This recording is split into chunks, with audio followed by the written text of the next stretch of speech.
Bismillahirrahmanirrahim. Alhamdulillahirabbil alamin wassalatu wassalamu ala asyrafil anbiya'i wal mursalin wa ala alihi wa sahbihi ajma'in. Subhanaka la ilma lana illa ma 'allamtana innaka antal alimul hakim. Rabbi shrah li sadri wa yassir li amri wahlul 'uqdatam min lisani yafqahu qawli. Amma ba'd. Alhamdulillah ala ni'matil Islam, alhamdulillah ala nikmatil iman, wa kafa biha min ni'mah. Alhamdulillah, segala puji bagi Allah Subhanahu wa taala yang selalu memberikan kita nikmat Islam dan iman, dan selalu menambahkan nikmat-nikmat tersebut kepada kita dengan dihadirkannya kita di majelis-majelis kebaikan, di tempat-tempat kebaikan, dipertemukan sama orang-orang baik, dipertemukan sama para ahli ilmu, dikasih kesempatan untuk berzikir, dikasih kesempatan untuk sholat, dikasih kesempatan untuk melakukan perkara-perkara yang menjadi pertanda bahwasanya Allah Ta'ala menginginkan mereka menjadi hamba yang baik, sehingga selanjutnya akan menjadi para penghuni syurganya Allah Subhanahu wa Ta'ala. Mayuridillahu bihi khairan yufaqihu fiddin. Orang-orang yang diinginkan untuk menjadi baik sama Allah Ta'ala diketemukan oleh para ahli ilmu. Setelah itu mereka dikasih kefahaman di dalam mempraktekkan perkara-perkara fikih, dibantu untuk mempraktekkan perkara-perkara yang menjadi syariatnya Nabi Muhammad SAW, digampangkan untuk meninggalkan perkara-perkara yang haram. Itulah artinya para orang-orang yang mengerti. Innama yakhshallahu min ibadihil ulama. Yang paling takut, yang paling ngeri, yang paling paham gimana caranya mengibadahi Allah Ta'ala adalah mereka-mereka yang paham, mereka-mereka yang ilmunya ini membawa kepada kefahaman, yang ilmunya ini membawa kepada ngerti siapa yang harus menjadi panutannya, bagaimana menjalani kehidupannya, bagaimana menghabiskan umurnya, gimana menghabiskan hartanya, sebagaimana yang dilakukan oleh Nabi Muhammad SAW. Jadi orang-orang yang ngerti, tandanya ngertinya ini benar, tandanya ilmunya ini benar, bertambah juga rasa takutnya kepada Allah Subhanahu wa Ta'ala. Takut ketika melanggar syariat, takut kalau meninggalkan ketaatan. Itulah tanda-tanda orang-orang yang benar-benar mendapatkan hidayah dari Allah Subhanahu wa Ta'ala. Kita mengkaji tentang salah satu kitab yang paling fenomenal. Namanya adalah kitab Risalatul Mu'awanah. Pesan-pesan yang membantu orang-orang yang ingin berjalan di jalannya Allah Subhanahu wa Ta'ala. Apa yang harusnya mereka lakukan, perasaan apa yang harusnya datang di dalam hati mereka, semuanya dijelaskan sama Habib Abdullah bin Alawi Al-Haddad dengan begitu jelasnya. Kita masuk kepada pasal yang membahas tentang sifat sabar, ataupun bab yang membahas tentang kesabaran. Habib Abdullah bin Alawi Al-Haddad mengatakan, qala al-mu'allif rahimahullah ta'ala wa nafa'ana bi ulumi fid dharain amin, wa alam anna sa'adata mawqufah ala husulil qurbi min Allah wa husulihi mawqufun ala ittiba'il haq wa ijtinabil batil abadan. Katanya Habib Abdullah bin Alawi Al-Haddad, setelah sebelumnya beliau mengatakan bahwasanya kesabaran itu adalah sendi dasar dari segala urusan. Semua urusannya kita itu butuh sama yang namanya sabar. Karena manusia selama hidup di dunia ini selalu butuh bantuan. Kalau bukan bantuan orang lain, ya bantuan dari apapun yang bisa kita cari bantuan dari mereka. Entah kenal ataupun gak kenal, bahkan kita seringkali minta tolong. Maka salah satu hal yang dikatakan oleh Allah Ta'ala di dalam Al-Quran, wasta'inu bis-sabri was-salah. Mintalah selalu pertolongan dari segala urusan kamu dengan bermodalkan sabar dan juga sholat. Sabar dan juga sholat ini adalah dua alat bantu yang akan membantu memperlancar segala urusanmu. Bahkan sebelum kamu minta tolong sama manusia, kamu harusnya punya kesabaran dan punya sholat untuk menjadi pegangan hidupmu. Kenapa? Karena manusia nggak akan kuat kalau nggak minta tolong, itu nggak kuat. Orang itu kalau nggak dibantu, dia nggak akan kuat untuk hidup. Oke, bahkan untuk sekedar meluruskan punggungnya aja dia nggak bisa kalau nggak dibantu oleh sesuatu. Oke. Tapi kalau orang punya yang namanya sifat sabar dan dia istiqomah di dalam penghambaannya kepada Allah Ta'ala, paling indahnya bentuk penghambaan kepada Allah Ta'ala itu ada di dalam salat. Makanya Sayyidah Aisyah ketika menceritakan tentang salat malamnya Nabi, beliau mengatakan mali ahsaniha wa mali tuliha.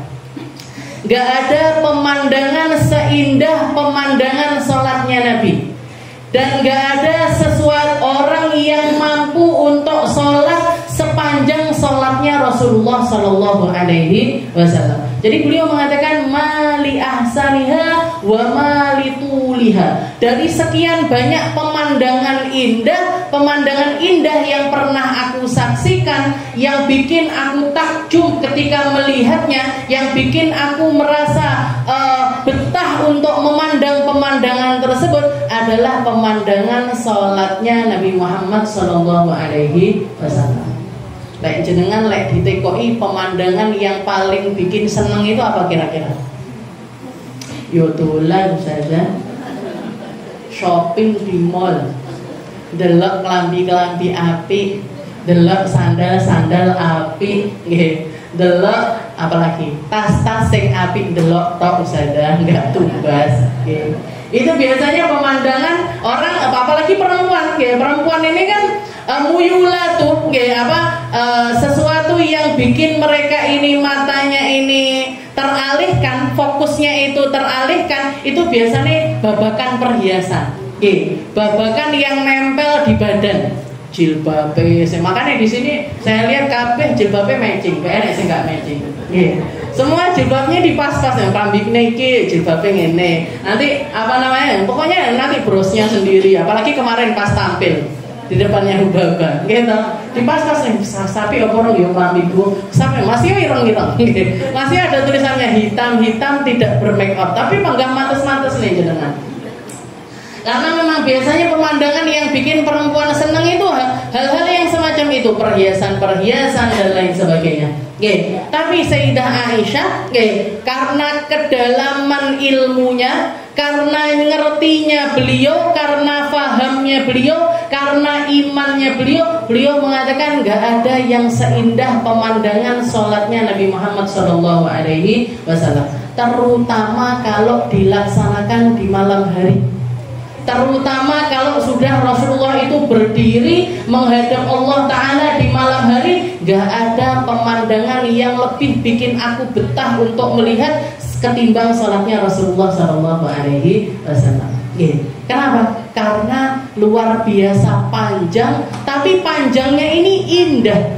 Panjangnya ini indah, dan yang lihat, kalau yang lihat ini orang-orang yang sama-sama punya iman dan setara, istilahnya punya ketinggian, kedalaman ilmu di dalam kefahamannya kepada Allah Ta'ala, dia akan betah melihat hal yang semacam itu. Kayak kemarin jenengan duduk di majelisnya Hubaba, nungguin 1 jam, 2 jam, panggah diayai Bu. Kenapa? Karena ada sesuatu yang menyabarkan kita untuk duduk di situ, ada sesuatu yang membetah-betahkan kita untuk duduk di situ, baru bubar setelah selesai. Padahal duduk dari jam 1 sampai jam 4, 3 jam. Kalau saya yang ngaji paling wis jenengan tinggal. Kalau yang ngaji saya paling kayaknya wis ditinggal dari ibu-ibu. Tapi karena yang datang ini orang yang spesial, kapan lagi jenengan mau ngelihat, maka jenengan betah-betah nih. Ini yang namanya ilmu sabar ini nih. Sabar. Jadi istainu bis sabri. Kalau kamu mau kuat di dalam sesuatu, kalau kamu mau dibantu di dalam menegakkan hidupmu, kalau kamu mau nyandar dengan sesuatu, istainu bis sabri wassalah. Modalnya 2 ini loh. Kamu harus punya 2 hal ini tadi. Yang satu kesabaran, yang satu lagi sholat. Karena sabar-sabare uang, kalau ibadahnya kepada Allah Ta'ala itu nggak benar, dia nggak dianggap sebagai orang yang sabar. Dia tidak dianggap sebagai orang yang sabar, karena kesabaran ini identik dengan sabar di dalam taat kepada Allah Subhanahu wa Ta'ala. Jadi setelah itu beliau mengatakan wa alam anna sa'adah mauqufah ala husulil qurbi min Allah wa husulihi mauqufun ala ittiba'il haq wa ijtinabil batil abadan. Katanya Habib Abdullah bin Alwi Al-Haddad, dan sesungguhnya yang namanya syurga, sa'adatul abadiyah, tempat kembali terindah, tempat kembali terbaik, tempat kembali yang ketika tempat kembali kita itu di tempat yang semacam itu, kita nggak akan kenal sedih lagi, kita nggak akan kenal sumpek lagi, kita nggak akan kenal capek lagi. Jadi sesuatu yang nggak enak dari mulai yang terkecil sampai yang terbesar dihilangkan semuanya sama Allah Subhanahu wa Ta'ala. Katanya beliau wa'lam anna sa'adah, kalau kamu itu benar-benar pengen surga, mauqufah ala husulil qurbi min Allah, maka itu enggak bisa terjadi kecuali kamu benar-benar mendekat kepada Allah Ta'ala. Sing mlebu surga ki wong-wong sing cedhek. Yang masuk surga itu orang-orang yang dekat sama Allah Ta'ala. Orang-orang yang memiliki kedekatan khusus kepada Allah Subhanahu wa Ta'ala. Lewat apa? Lewat jalan-jalan takwa yang disebarkan oleh Allah Subhanahu wa Ta'ala. Jalan takwa itu macam-macam. Maka ketika kamu memiliki jalan takwa tersebut, istiqomahi sampai mati. Kalau kamu sudah masuk di dalam bab pendekatan diri kepada Allah Ta'ala, jangan mau lepas dari hal-hal yang semacam itu. Kalau kamu sudah dapat sholat, istiqomai sholat sampai akhir hayatmu, jangan pernah mau lepas dari yang namanya sholat. Kalau kamu sudah melewat jalan takwa, lewat jalan puasa, istiqomahi puasa, jangan rela kalau puasa itu lepas dari dirimu. Kalau kamu sudah istiqomah zikir, pegangi zikir tersebut, jangan rela nggak berzikir dalam hari-harimu. Itu yang namanya ke jalan-jalan pendekatan kepada Allah Subhanahu wa Ta'ala. Jadi katanya beliau wa'lam anna sa'adah mauqufah ala husulil qurb. Sesungguhnya yang namanya kebahagiaan, kebahagiaan itu teruntukkan bagi orang-orang yang selalu mendekat kepada Allah Subhanahu wa Ta'ala. Dan jalan-jalan pendekatan wa husuluhu untuk mendapatkan kedekatan kepada Allah Ta'ala mauqufun ala ittiba'il haq wajtinabil batil abadan. Gak bisa enggak kecuali dengan cara mengikuti apa yang diperintah sama Allah Ta'ala dan menghindari apa yang diharamkan oleh Allah. Mengikuti yang benar, menjauhi yang batil, itu nggak bisa enggak.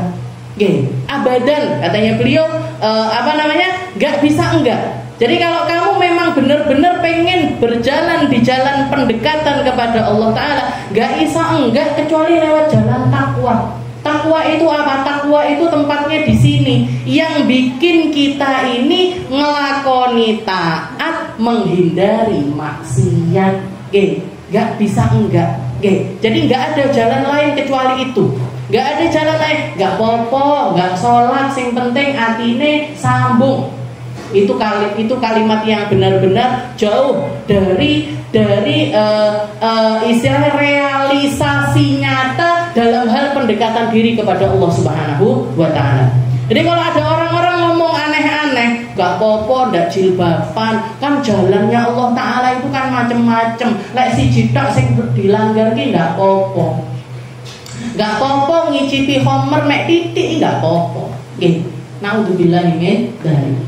Kemarin waktu saya ikut ngajinya beliau, ngajinya Hubabah Maryam di Pondok Rejo Tangan itu, beliau cerita serem-serem sekali. Itu majelis paling serem yang pernah saya dengarkan bersama beliau itu malam itu. Sampai merinding sak badan. Jadi beliau menceritakan perkara-perkara, salah satu perkara, istilahnya beberapa perkara yang bikin orang-orang ini mati dalam keadaan su'ul khotimah. Mati dalam keadaan yang buruk. Salah satunya apa? Jadi beliau mengatakan ada 3 macam. Ada beberapa hal yang bikin orang ini meninggal dalam keadaan su'ul khatimah. Yang pertama adalah zina. Walaupun cuma sekali. Walaupun cuma sekali. Bahkan bukan cuma zina, Bu. Bahkan bukan cuma, ini beliau sampaikan juga kemarin ketika di Al-Azhar. Jadi bukan cuma zina. Pengen berzina itu juga termasuk sesuatu yang membuat orang ini mati dalam keadaan su'ul khatimah. Setelah itu beliau cerita, ada satu orang laki-laki, bukan di daerah Indonesia tapi di daerah Arab sana. Dia itu pengen melakukan zina di usia mudanya, jadi mungkin umur 20-an seperti itu, dia pengen melakukan zina. Tahu-tahu lewat perempuan cantik, dia nanya, si perempuan ini nanya, ainal hammam majanin, saya nanya di mana tempatnya toilet umum, di mana tempatnya toilet umum.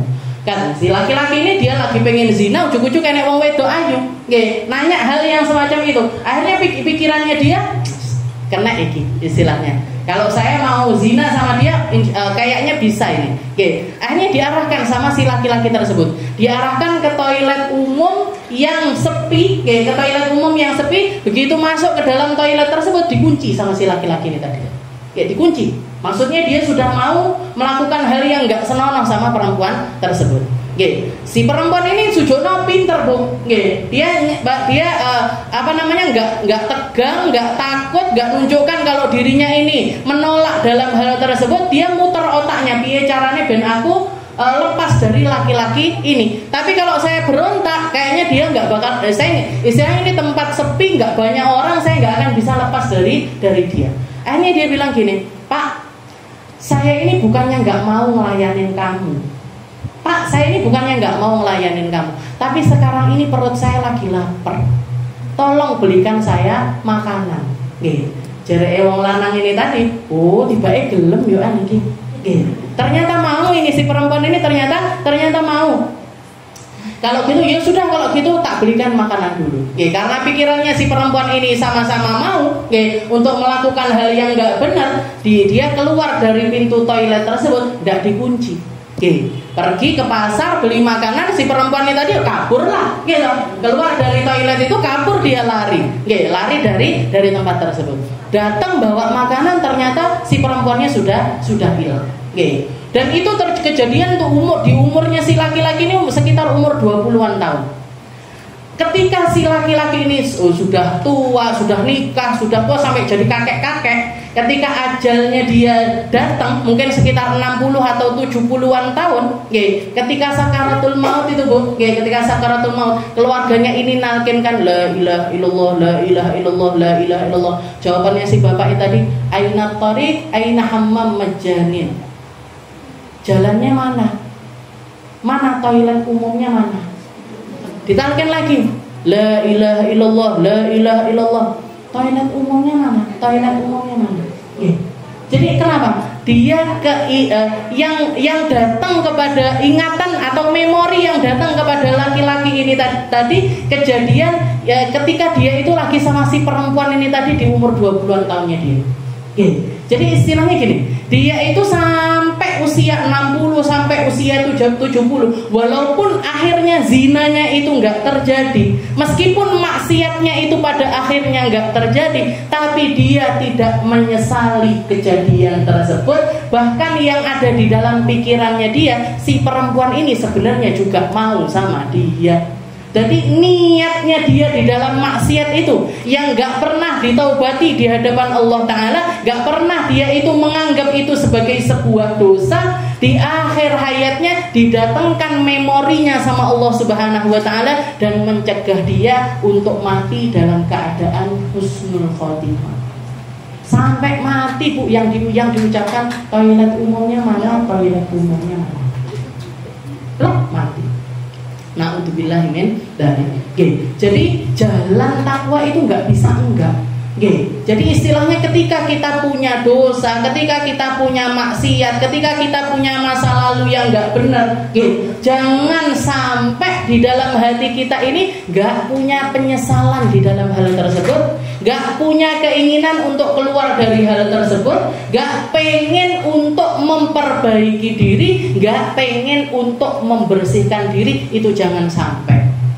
Karena apa? Karena yang namanya surga itu harus lewat jalan pendekatan kepada Allah Ta'ala dengan berbagai amal yang Allah Ta'ala tawarkan di dalamnya. Dan pendekatan kepada Allah Ta'ala nggak bisa enggak kecuali lewat jalan takwa. Dan ketika kita pengen bertakwa secara benar, itu enggak bisa enggak kecuali lewat yang namanya ilmu. Oh iki bener, oh iki enggak bener, oh iki halal, oh iki haram, oh iki yang disuruh sama Allah Ta'ala, oh ini yang enggak boleh sama Allah Ta'ala. Harus tahu, mana kalau kita mau lewat jalan sholatnya ya enggak kudu bener. Kalau kita mau lewat jalan puasanya juga harus sah. Kalau kita lewat bab sedekahnya juga harus benar. Emangnya ada orang sedekah nggak benar? Banyak orang zaman sekarang itu sedekah tapi nggak benar cara sedekahnya. Nggak benar di dalam sedekahnya. Dia sedekah sama orang-orang, utangnya nggak dibayar.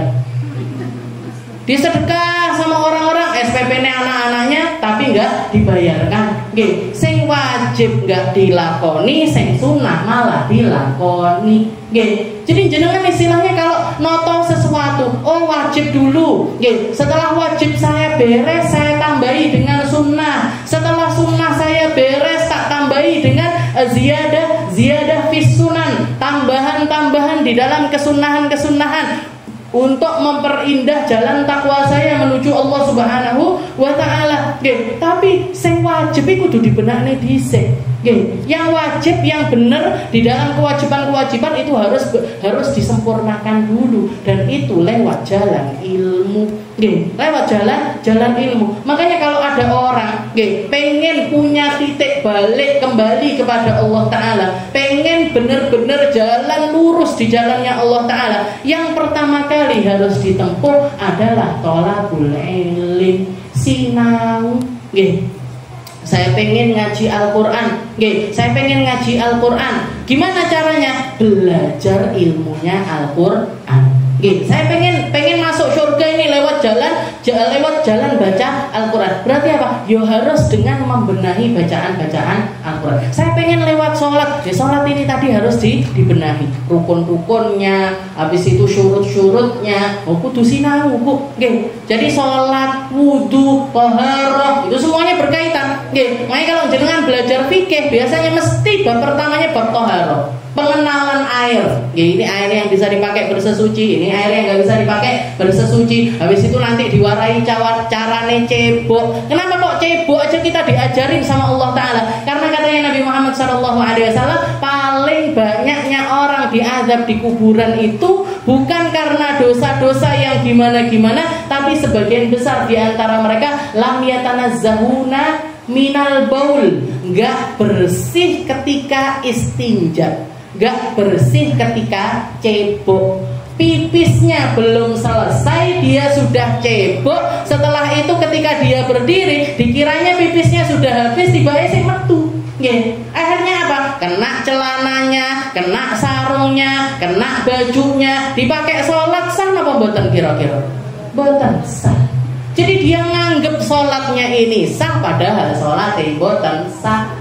Kenapa kok seperti itu? Ya karena nggak ngerti, ya karena nggak nyampe ilmunya, karena nggak paham di dalam jalan keilmuan itu tadi. Makanya ndak iso enggak. Kalau kita mau balik, ya kalau bahasa kerennya orang zaman sekarang, saya sedang hijrah menuju Allah Ta'ala, saya sedang berjalan menuju Allah Ta'ala, langsung jilbaban gede-gede, jilbabnya sak mestai sampai. Saya pernah ketemu ini Bu, orang-orang kayak gitu, ngomongnya hijrah, ngaji sampai jilbabnya dowo ngalah-ngalahin jilbab saya, bahkan sampai ngeleser-ngeser di tanah. Tapi ketemu sama kakak ipar saya nenggone salah satu tempat pemandian umum pakai bikini. Oh berarti ini hijrahnya itu waktu dan tempat menyesuaikan. Kayak yang gue pengajian jilbabnya gede, kayak di pantai pakai bikini. Nah ini kenapa ini? Kenapa kok seperti itu? Karena hijrahnya nggak lewat jalur ilmu. Tapi kalau orang perubahannya untuk berubah, istilahnya untuk membenahi dirinya itu lewat jalan ilmu, bisa jadi memang perubahannya itu pelan sekali. Tapi yang pasti dia itu membenahinya dengan cara yang benar, bukan tampilannya yang dibenerin, bukan yang kelihatan yang dibenerin, tapi mindsetnya, ilmunya, cara pandangnya, itu semuanya keluar dari mana? Keluar dari keimanan yang benar kepada Allah Subhanahu wa Ta'ala. Makanya katanya beliau mahsulun mauqufun ala tiba'il haq wa ijtinabil batil abadan. Enggak bisa kecuali lewat jalan ngelakoni yang diperintahkan sama Allah, menghindari apa yang diharamkan sama Allah abadan. Atau orang Yaman kalau sudah pakai kalimat abadan itu enggak ada jalan lain berarti. Walaupun arti bahasanya itu abadan itu selama-lamanya, tapi kalau diucapkan sama orang-orang Yaman, ini lisan haliyahnya orang Yaman, itu abadan itu artinya enggak kecuali lewat jalan ini. Enggak ada jalan lain. Istiqomah itu ya ihdinas siratal mustaqim, siratal ladzina an'amta 'alaihim ghairil maghdubi 'alaihim waladdallin. Jalan lurus ya mek siji tok. Gak kelok-kelok, gak kesana kemari. Nah, jalan lurus ini jalan apa? Jalan Islam, jalan syariatnya Allah Subhanahu wa Ta'ala. Jadi kalau ada orang ngajak kita berubah, tapi gak lewat jalan syariat, gak lewat jalan pembenahan diri yang benar menurut syariatnya Nabi Muhammad SAW, bisa dipastikan jalan itu bukan jalan yang benar. Bisa dipastikan jalan itu bukan jalan yang lurus, bukan jalan yang wa nafsu majbulah bi asri fitratiha ala karahiyatil haq wal mail ilal batil. Dan ketahuilah bahwasanya nafsu manusia, nafsu kita manusia ini diciptakan punya nafsu untuk bertahan hidup, untuk dia itu merehatkan diri, untuk dia itu nyambung keturunan. Jadi diletakkan sama Allah Ta'ala yang namanya nafsu. Makanya paling besarnya nafsu itu biasanya kaitannya lewat makanan, lewat istirahat badan, lewat pernikahan, lewat hubungan biologis. Ini sesuatu yang memang Allah Ta'ala kasih di dalam diri manusia. Tapi katanya Imam Al-Ghazali, wa nafsu katifli intuh milhu syabba ala hubbir radha wa illam taftimhu yan fatim. Tapi yang namanya nafsu itu kayak anak kecil ketika menyusu.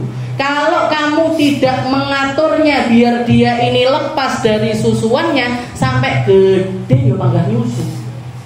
Kalau anak-anaknya jenengan usia 2 tahun, usia 1,5 tahun nggak disape, itu bisa nyusu sampai umur 3 tahun, 4 tahun, 5 tahun. Saya dengar ceritanya, bukan orang jauh, salah satu paman saya itu nyusu sama ibunya sampai umur 4 tahun. Jadi sudah masuk TK itu pulang masih minta nyusu, karena ibunya kasihan mau nyape, karena ibunya kasihan mau nyape. Jadi benar kata Imam Busiri, wa nafsu katifil, nafsu itu kayak anak kecil. Intuh milhu, kalau kamu membiarkannya untuk tetap nyusu sama kamu, dia akan terus nyusu sampai gede.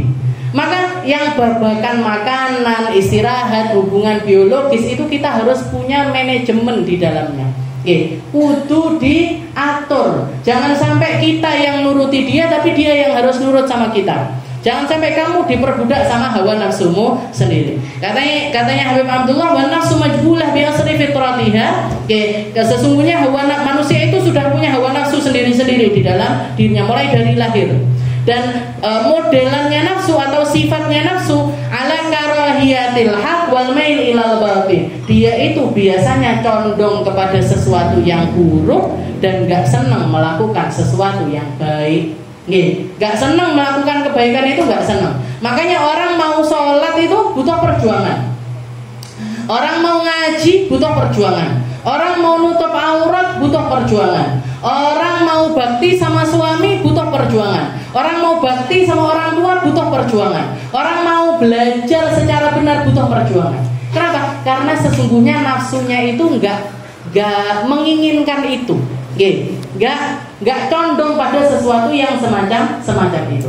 Nggih. Ya, ala karahiyatul haq wal mail ila batil. Fala yazalu man hammu tahsilu sa'adah fi hajatin ila sabr. Makanya kita ini untuk memanajemen hawa nafsu butuh kesungguhan di dalam menundukkannya. Butuh kesungguhan di dalam menundukkannya. Kalau kita memang benar-benar pengen surga, maka kita butuh ila sabri, ya, untuk mensabar-sabarkan nafsu kita. Taratan bihamlin nafs ala tibail haq, kadang-kadang dengan cara menjadikan hawa nafsu kita ini, memaksa hawa nafsu kita ini untuk melakukan kebaikan, kadang-kadang juga harus dipaksa untuk meninggalkan keburukan. Oke. Jadi kalau kita mau meraih sesuatu di dalam pendekatan diri kita kepada Allah Ta'ala, ya awalnya kudu dipaksa. Oke. Kita pengen misalkan, ya Allah saya pengen istiqomah sholat duha. Katanya orang yang sholat duha dia mesti bakalan dihindarkan sama Allah Ta'ala dari yang namanya sifat fakir, dihindarkan dari kefakiran, dihindarkan dari kemiskinan. Oke, dua hal amalan di dalam Islam itu yang Nabi Muhammad selalu mewanti-wanti bahwa dua hal ini adalah perkara yang menghilangkan kefakirannya seseorang. Yang pertama adalah sholat duha, yang kedua adalah istiqomah baca surat Al-Waqi'ah pagi sore. Oke, pagi sore. Sayyidina Abdullah bin Mas'ud punya anak perempuan semuanya. Oke, punya anak perempuan. Ketika beliau mau meninggal dunia ditanya sama orang, apa? Kamu ini ninggalin apa buat anak-anakmu? Kamu ini ninggalkan apa? Sesuatu yang bisa jadi pegangannya mereka ini apa? Karena anak-anakmu perempuan-perempuan semuanya. Oke, misalnya kalau ada laki-lakinya, biasanya kan yang naungi anak perempuan-perempuan ini laki-lakinya, yang ngopeni nafkah hariannya, yang genah nih nanti kalau waktunya menikah, ya menikahkan mereka. Tapi kamu nggak punya anak laki-laki, semuanya perempuan keturunanmu. Nanti gimana? Kamu itu ninggalkan apa buat mereka? Oke, katanya Abdullah bin Mas'ud, saya punya Allah, saya sudah meninggalkan mereka Allah kepada mereka Allah Ta'ala, dan saya sudah meninggalkan kepada mereka amalan dari Nabi Muhammad SAW yang kalau mereka mengamalkannya sudah pasti nggak akan kenal yang namanya kemiskinan.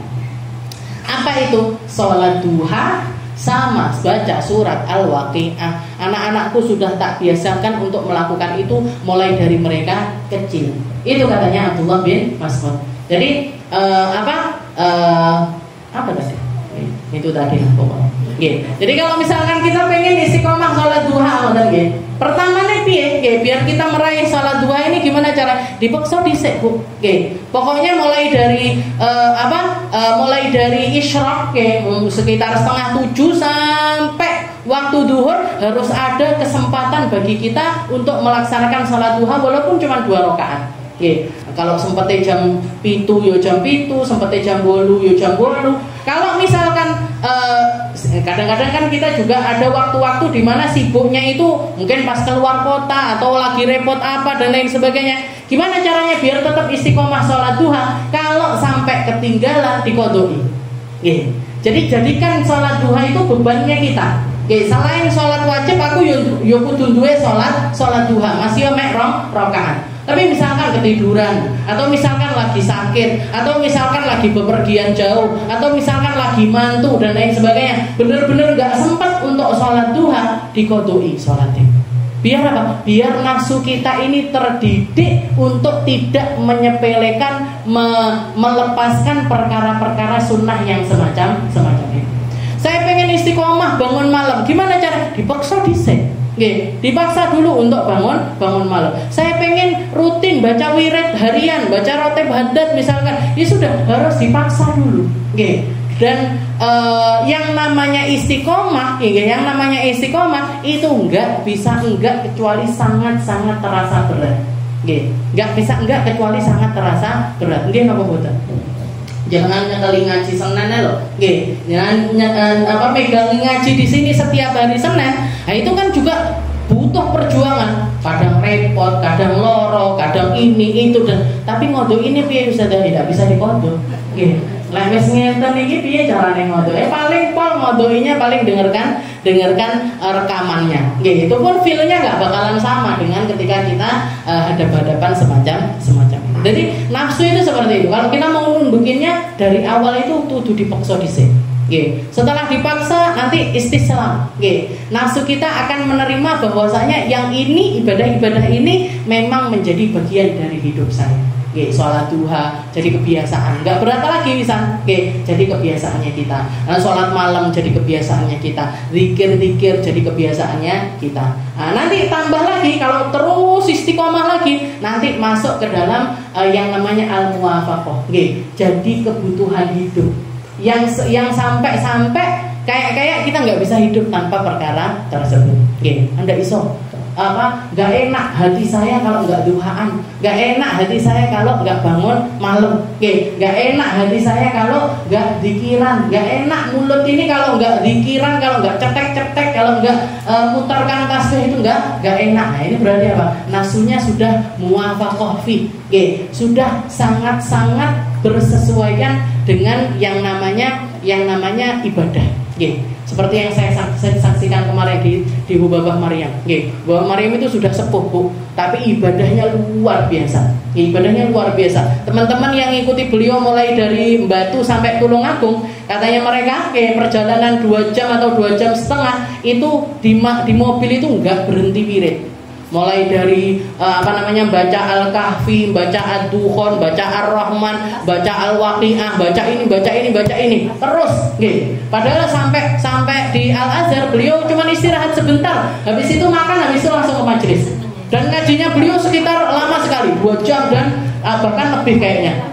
Setelah itu pulang, mampir ke rumah saya, itu pun beliau ada yang bawa bayinya minta tahnik, ada yang minta dilus-lus kepala, ada yang minta air, macam-macam orang-orang datang. Sampai saya paksa beliau, Bapak pengen istirahat di kamar, iya saya capek, saya tak ke kamar.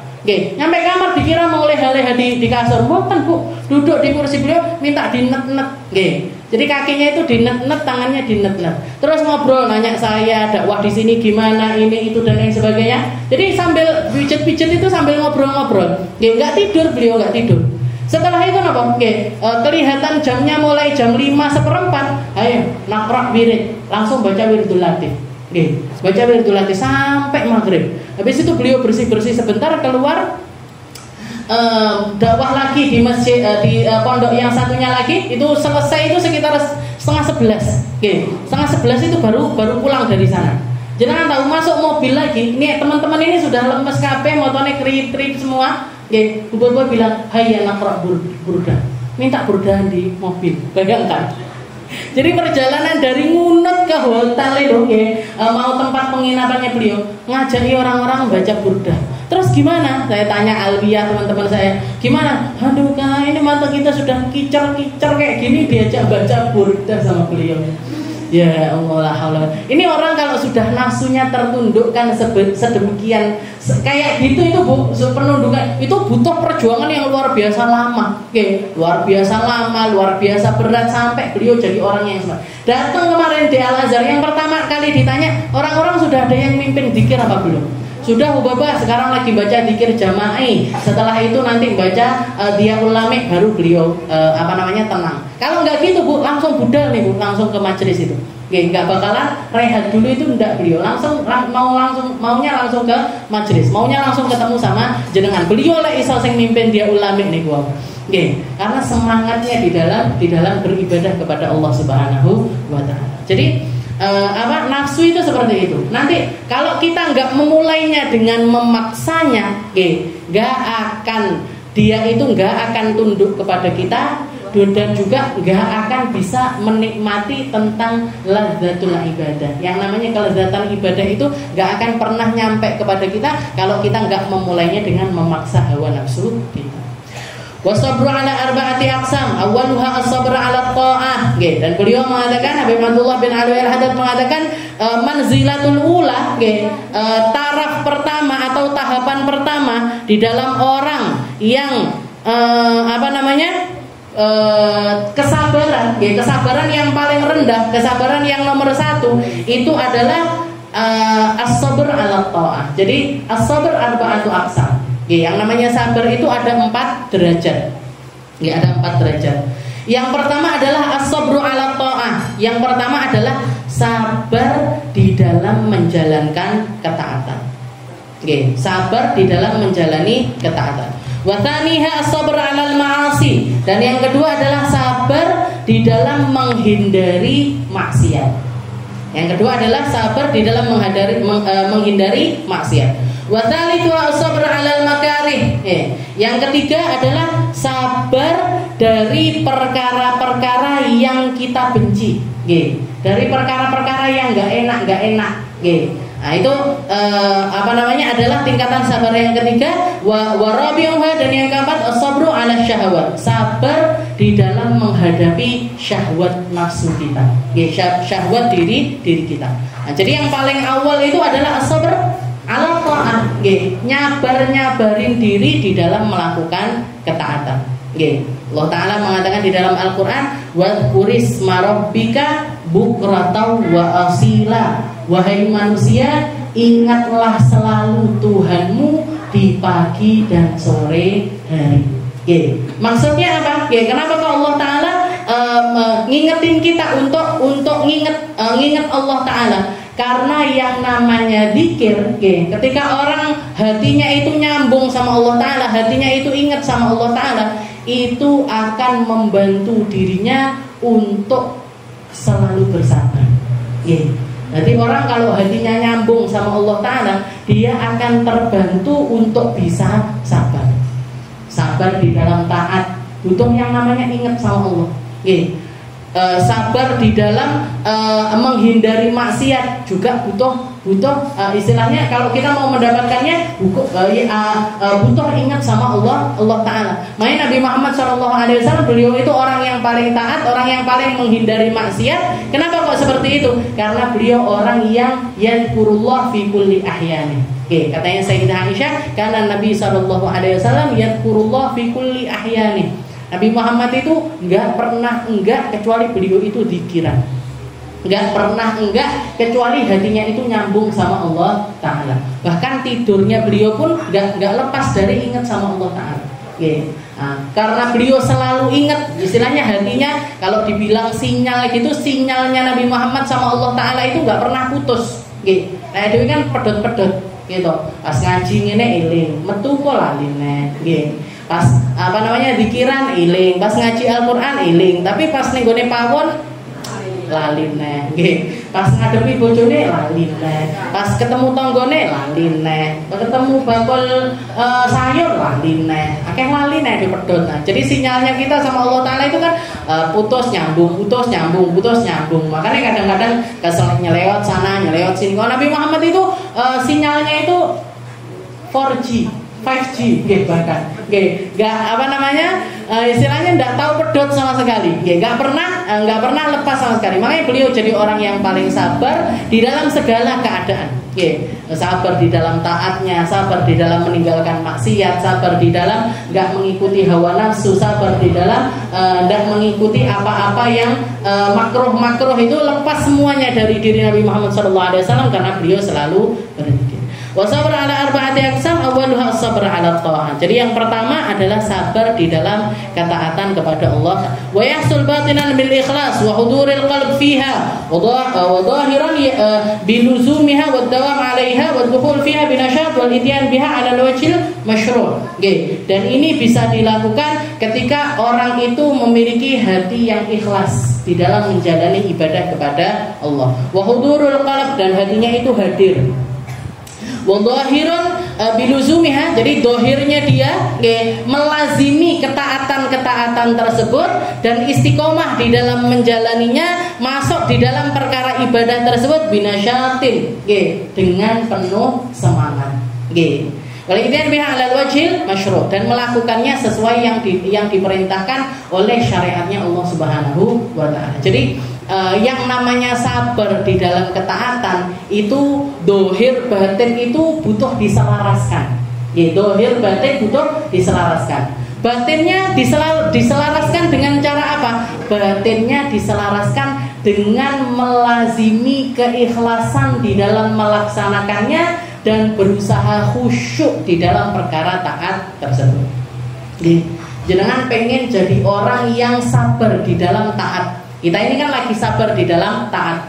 Taat model apa Ustazah? Taat model tolabul ilm.